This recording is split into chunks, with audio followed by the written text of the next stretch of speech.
சொன்னாரா இல்லையா? 100 நாள்ல இந்த 505 வாக்குறுதிகளையும் என் தலைமையிலான அரசாங்க நிறைவேற்ற ஸ்டாலின் சொன்னாரா இல்லையா?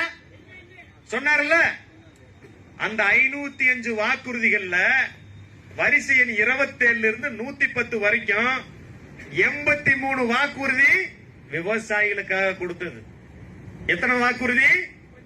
83 வாக்குறுதி யாருக்காக கொடுத்திருக்காங்க? அதுல 10 மட்டும் தான் நிறைவேற்றிருக்காங்க. 73 இன்னும் நிறைவேற்றவே இல்ல. நாம 1000 கோரிக்கை வைக்கிறோம்.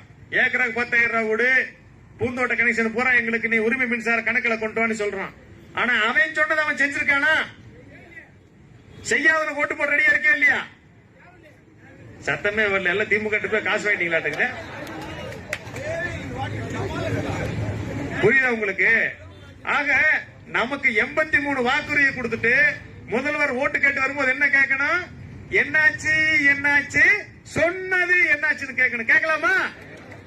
இப்படி கேட்டோம்னா தான் ஜனநாயகத்துல படிப்படியாக கோரிக்கைகள் நிறைவேறும் என்பதை நாம் உணர்ந்துக்கணும். அப்படி உணர்ந்து கொண்டு செயல்பட்டோம்னா தான் நமக்கான முன்னேற்றம் உருவாகும், மாற்றம் உருவாகும். விவசாயிகள் வீட்டுல வருமானம் பெருகும். பயிரை கூட கடன் வச்சு வாங்குற அவலம் நீங்கி வங்கியில பணத்தை டெபாசிட் பண்ணக்கூடிய நிலைமை வரும். நாமளும் முதலாளிகள் மாதிரி போய் நாம எப்படி நிலத்தை பிடிக்கிறாங்க